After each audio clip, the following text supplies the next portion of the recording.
I was going to ask you about your songwriting, where your songs come from, what inspires you? That's an interesting question as well. I'm reluctant to give away too many of my secrets. That's fair enough.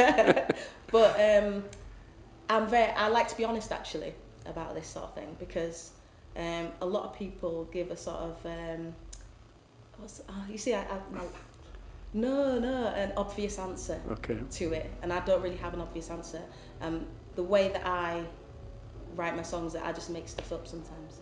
It's not all about personal experiences, but some of my songs, seriously, like people are like, "Oh my god, that must, what made you write that song?" I'm just like, well, I watch EastEnders, and I like, you know what I mean? I have a good imagination, Yeah, well, so I can come up with like loads of scenarios that have happened. It's not necessarily a personal thing, but there are a couple of my songs that are personal to me and that I have written from the heart. One of my songs, "One Step Closer," because I'm adopted. Although I've lived an amazing life and my parents and I love them more than anything, but I always had this feeling that I was like something was missing, and I decided to find my mum, and I'm still in the process of that. It's going to take a long time to do so, and I've got to be emotionally stable too. Not that I'm not emotionally stable now, but do you know what I mean? It's a big thing to like try and find your birth parents and stuff. So I wrote a song called "One Step Closer," which is about each day getting stronger to being able to actually physically just think, right, I'm going to do this, because it is a scary thing. So that's a very personal song. But then you think of a song that I wrote, like Daisy Ray. That's really like, it's such an emotional song about a woman that kills herself because her boyfriend leaves her, and when she's pregnant and everything. And I literally just came up with that idea, but it seems like it's something that, do you know what I mean? Like you experienced, or somebody's you've known. But that's good, don't you think, that you've been able to write something that actually means a lot to other people. That people can empathise with. Yeah. And then other songs have been inspired by, I've seen something on the TV. I saw something on Sky TV about this woman that takes men for everything they've got. She has about 500 numbers in her phone of different men, and she just rings them up to take her out to dinner.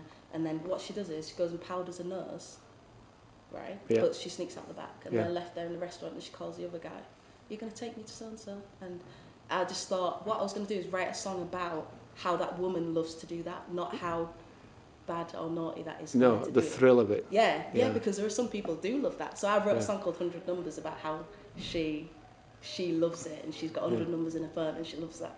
So that's how I write my songs, like from different inspirations. So that's almost like a novelist, really, isn't it? Maybe, coming up with ideas and then writing thrillers or novels or things. Yeah, I suppose so. Yeah, that's interesting. That's really interesting. And it's funny you say that, because the reason I started sort of thinking about music and writing songs is because I used to do creative writing at school, and I used to be good at writing anyway, and I used to write poems, and my dad always said to me, poems are like music because they're like songs.